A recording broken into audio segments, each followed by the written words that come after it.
School-based assessment, objective, periodicity, and process. What are the objective, what are the periodicity, and what is the process? Means how the school-based assessment can be done.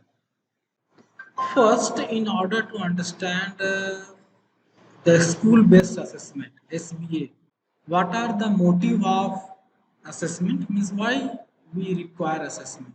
That you know already, but we will brief it. And what we are doing for the assessment over the time period. How we were doing. What was the practice? And from there, we will see the genesis of school-based assessment.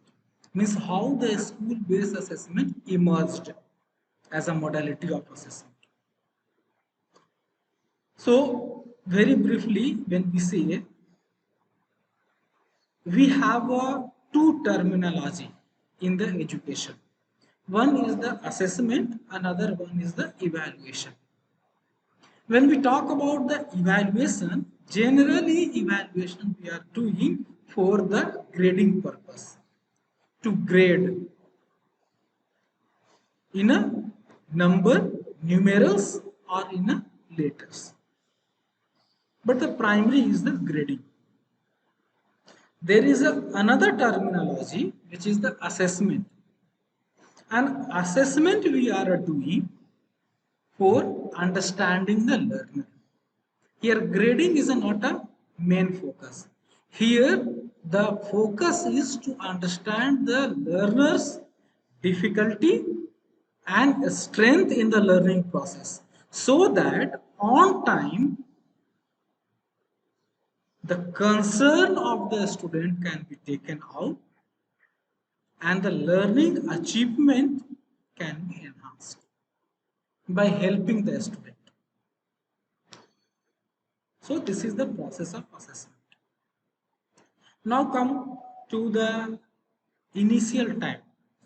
In 1945 we got independence. At that time the education system throughout the India was not very much structured.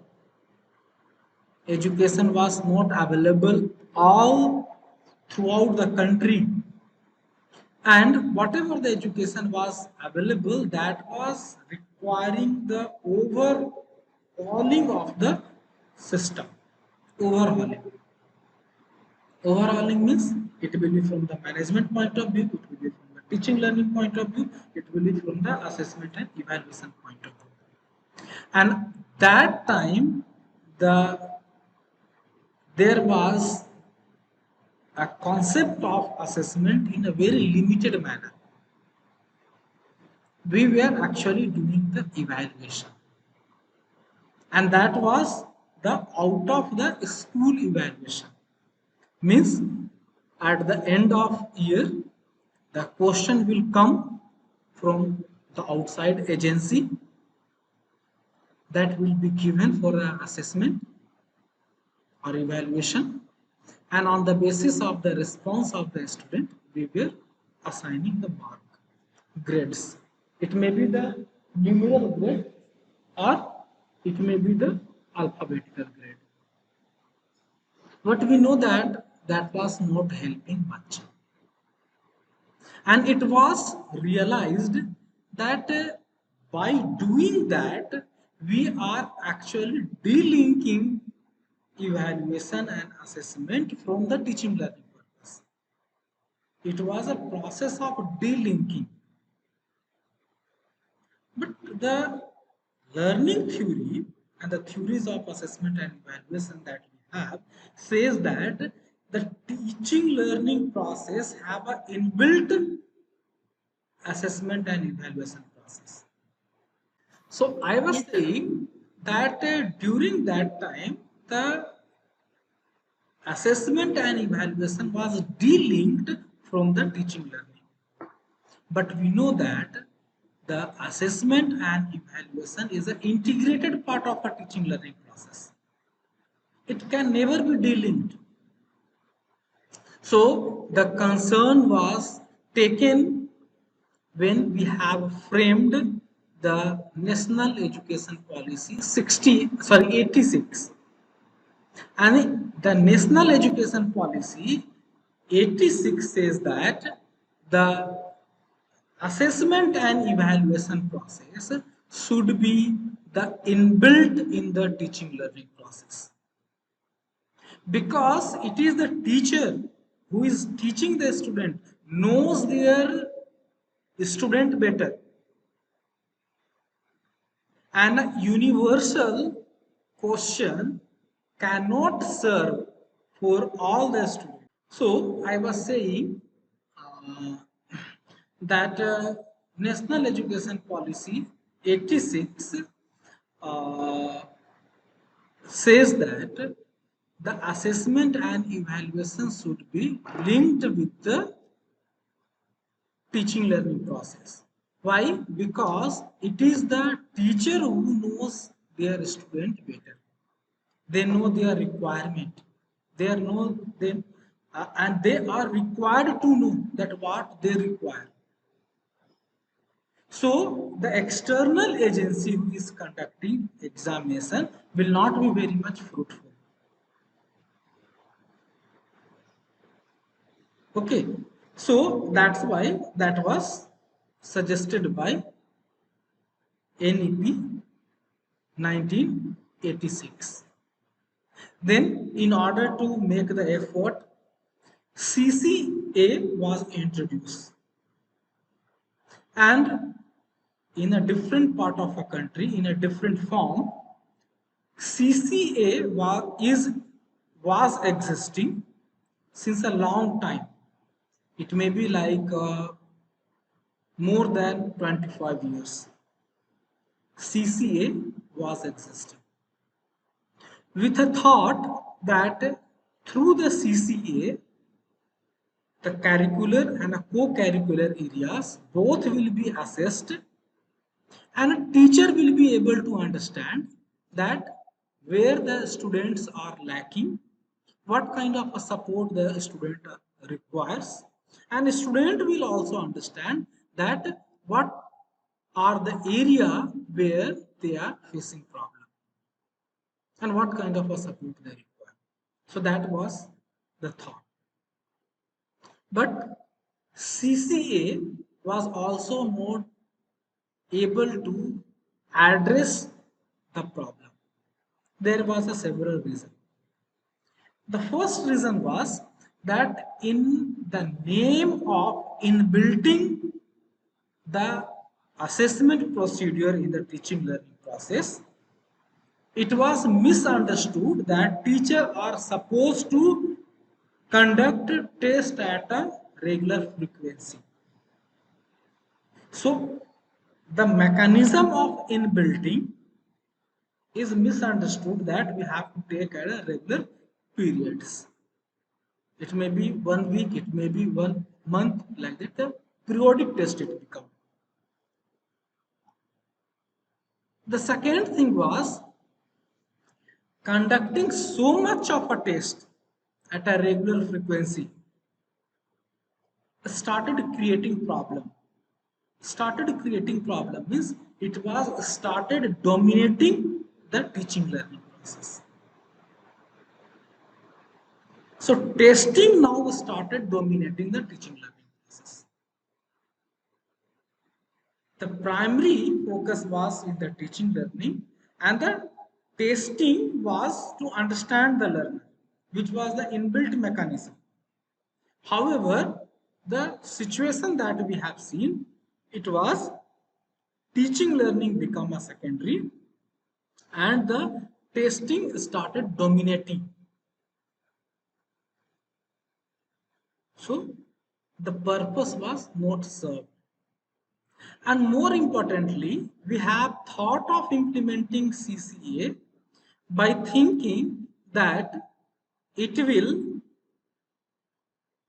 serve the purpose of curricular and a co-curricular, assessing curricular part and a co-curricular part.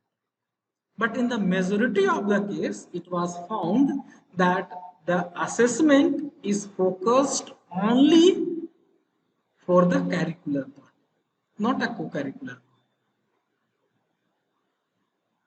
And since it was misunderstood to conduct a test at a regular frequency, so it has increased the workload of a teacher spontaneously because of the excessive paperwork and record keeping.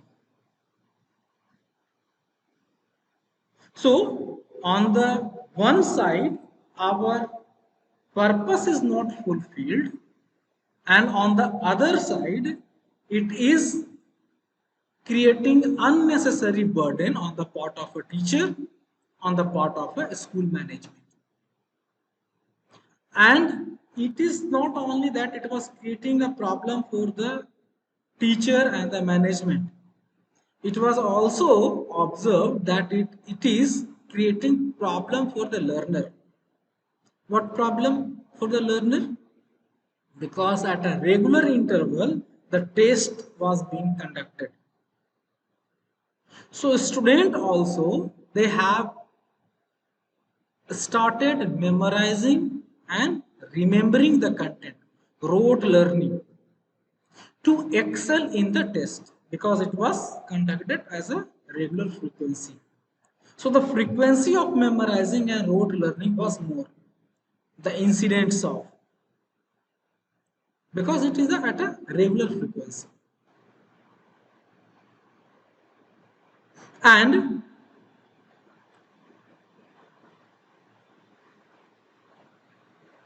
the CCA says that there should be a multiple modality of assessment. Multiple models, multiple ways can be used for the assessment. It should not be only one paper pencil test. But it was increasing their workload. It was creating problem for the administration. It was creating problem for the teacher, sorry, student. So the different modality of assessment was not used and implemented in its true spirit. So there was malpractice in implementing the different modality, and that's why it was leading to a malpractice in conducting the test. And the overall scenario was that the teacher was losing the interest in the teaching, and I have seen so many students, they were also overburdened in completing the project and this, that, and they were also losing the interest.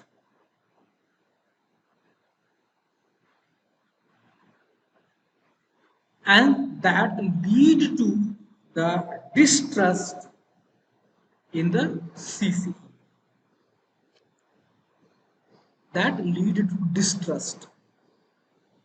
And in this backdrop, the another modality of assessment was thought.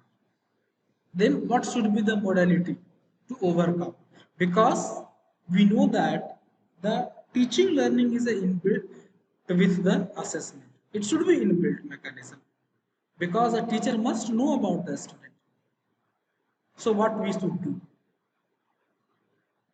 So in this backdrop, the school-based assessment is thought of and implemented, which says that assessment that facilitate attainment of competency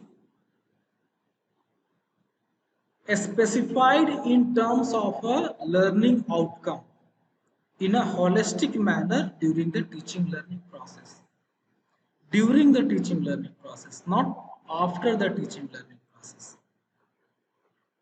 First I will read and then I will explain. Second point of the school-based assessment is assessment embedded in the teaching and learning process within the broader educational philosophy of assessment for learning. And the next is the assessment of school student by a school teacher in school. So now we will explain all these three parameter of school-based assessment. The first, which is the very simple to understand, that the school-based assessment will be done by the school teacher, means the teacher who is teaching them in the classroom and in the school. The teacher who is teaching and where they are teaching, so it will be done in the school by the school teacher and in the school premises. It will be not done by the any other outside agency. The agency will not be involved because it is the teacher who know the student and it is the teacher to whom it is required to know what is the position of the student. The teacher required,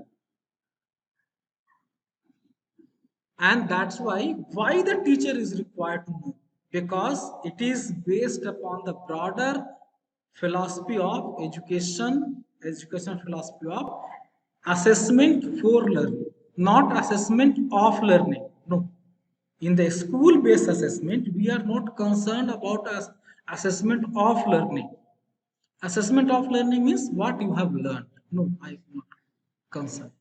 I am concerned about assessment for learning so as to make the teaching learning process better, so as to make the teaching learning process fruitful, effective by understanding the student's requirement and student's strength, and to realize the student what strength they have and what kind of a requirement they have. So that is the broader perspective of school based assessment. It is not based upon that what they have learned to grade, to mark. No, it is to help them. And the first point that I was saying, the assessment that facilitate attainment of competencies specified in terms of a learning outcome. So here that competency, the problem, the concern of the student that we will see will be in terms of a predefined, specified learning outcome. So when I am going to teach a lesson, first I will have a learning outcome. What learning outcome I want to attain? And while teaching, to which extent it is attained? And what I am required to do to attain it fully by understanding the learner's need. That was the school based assessment philosophy. And it is not like that. In order to understand the attainment of competency specified in terms of a learning outcome, a different test will be conducted, a different assessment session will be done. No, a teacher has to be very vigilant. A teacher has to be very good observant. So while teaching, the teacher will be observing. While teaching, the teacher will be observing. They will be seeing. And by doing that, the teacher will understand to which level, to which extent they are able to attain the competencies as it is emphasized, specified in the learning outcome. So, conducting extra test, conducting extra session of assessment is minimized, and that is the reducing a big burden on the part of a teacher, on the part of a student, on the part of a school management. Because here the main purpose is not to document the things. The main purpose is to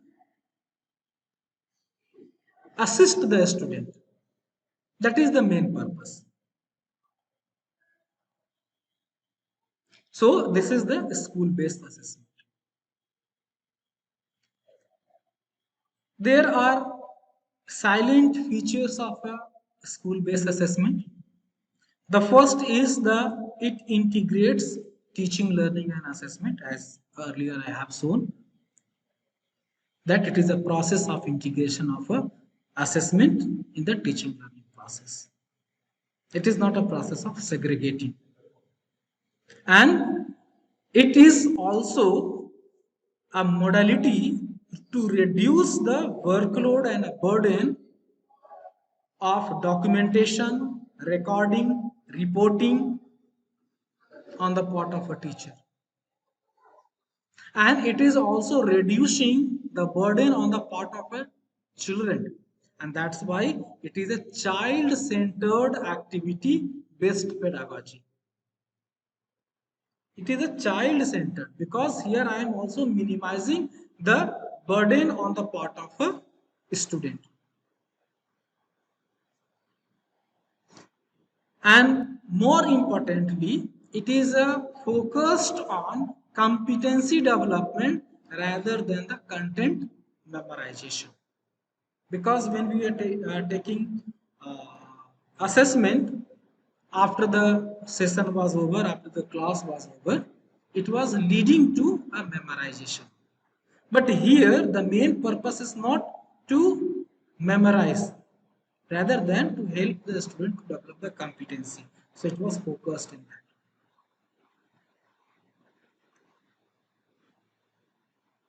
It is also helps the student in developing the self-confidence, because the student are able to see that what was the goal is the learning outcome and to which extent they are able to achieve.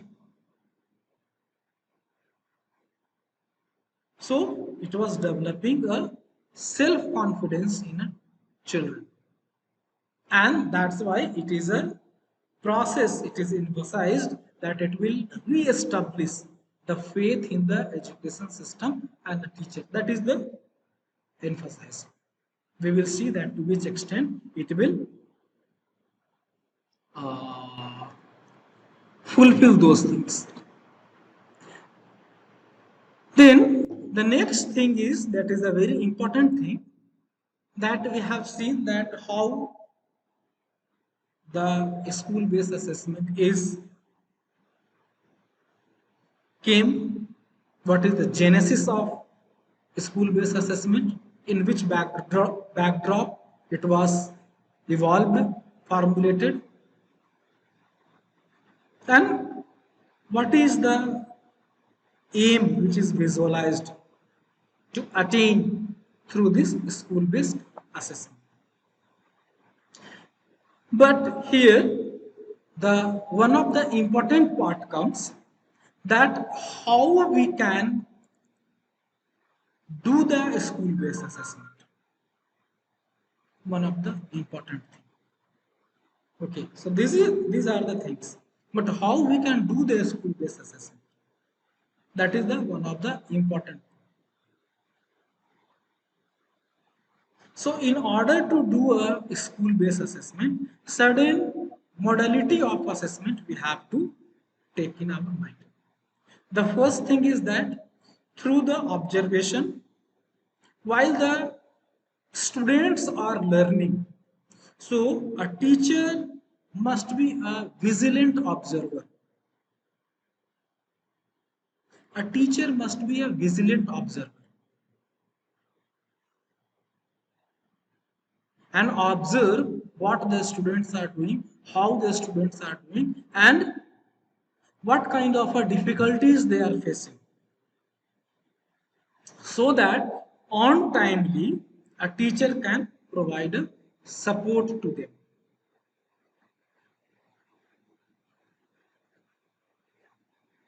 So that is the one of the modality a teacher can adapt. And while observing, a teacher may also develop a rubrics, the competency based assessment criteria,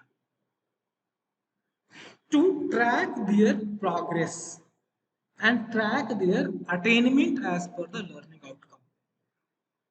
What learning outcome we have set out, and what are the competency required to attain that learning outcome. To cross check that to which extent the student have developed that competencies. So that was the one thing.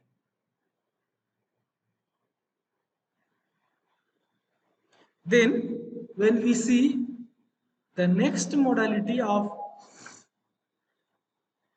implementing school-based assessment is engaging the learner in the activity by performing some activity. It may be a group work, it may be an individual activity, it may be problem solving activity, it may be to create something, to write something, to observe something, to make a report, so that the maximum opportunity the student will be getting. And you will get opportunity to understand the learner. Because in the school-based assessment, learners should get a maximum opportunity to engage, to be engaged in the learning process.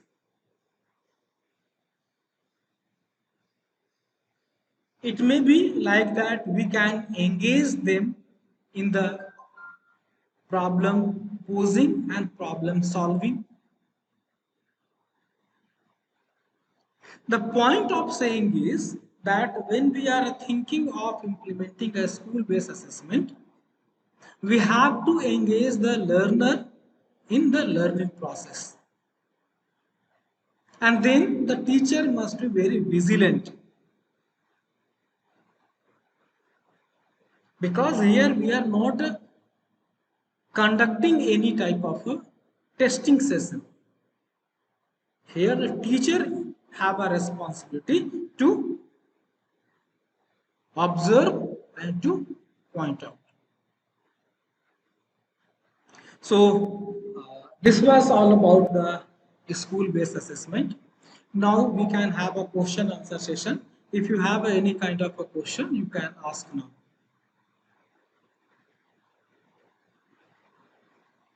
Anybody?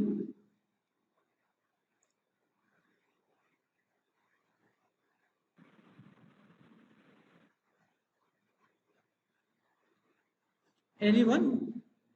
Do you have any question?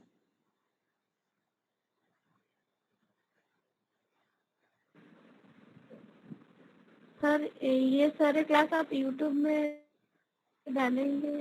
Can you speak loudly? I am not getting your voice. Hello हाँ YouTube में डाल हाँ हाँ text message note नहीं कर पा रहे हैं, इसलिए बोला कि यूट्यूब में दे देंगे तो अच्छा होगा.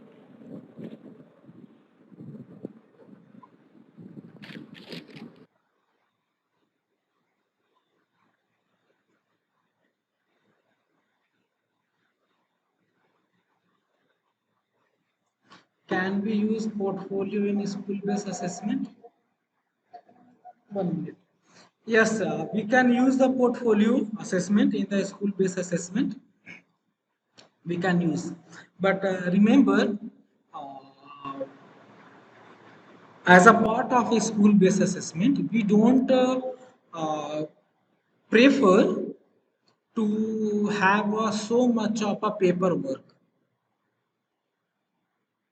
That is the one point we can use, but so much emphasis on doing a paperwork is not desirable in school-based assessment, because in the name of a CCA and CCE that we started doing and that become a failure one of the cause of a failure for the CCA. The requirement of a lot of a paperwork. So for your convenience, if you want to collect, then it's okay. But there is no hard requirement of collecting, documenting, and analyzing and doing a portfolio assessment. Because portfolio assessment is a very good thing, very good. But doing it requires a lot of resources and a competency on the part of a teacher also. So that's why we don't prefer it. But if you want, you can do. But it is not a compulsion. Biswajita, please upload in the. Uh, Now I am uploading it. So ये रात में upload होगा. Friday video also I have uploaded in the night. This will also get uploaded in the night. So night में it will be uploaded. Okay. Some others, thank you. So is there any question?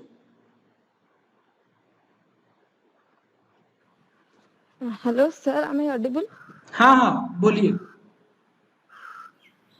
Sir sir CCA में student का workload को देख के वो CCA बनाए थे ना कि स्टूडेंट के ऊपर ज़्यादा वर्कलोड नहीं होगा एंड ये स्कूल बेस्ड असेसमेंट के टीचर के वर्कलोड को कमाने के लिए मतलब इसका मेन पर्पस यही है. As I am understanding from your question that a CCA was designed to reduce the workload. Yes, it is true. It was designed to reduce the yes sir. workload. But in fact, it was not reducing because the students were exposed to have a test at a very regular interval of a time. So many unit tests, so many project work, so many work was there. So in fact, it was not reducing the workload on the part of a student. And obviously, it was increasing the workload on the part of a teacher. It was supposed that it was visualized, but in fact, it was not doing. That was the problem. That's why the CCA is scrapped. Is it okay to? Yes sir. Sir इसका मतलब yes sir. Sir मतलब CCA के बाद SBA इसलिए आया उसका थोड़ा demerit था इसलिए Yes, इसको yes. लाया गया. में जो प्रॉब्लम था उस ओके. प्रॉब्लम को एड्रेस करने के लिए स्कूल बेस्ड असेसमेंट को डिजाइन. एसबीए आया. Yes, you are very much right. Thank you sir. Thank you. Okay. So shall we stop this class now? Yes sir. Okay. Thank you for being with me. Have a nice time. Thank you, sir. Thank you.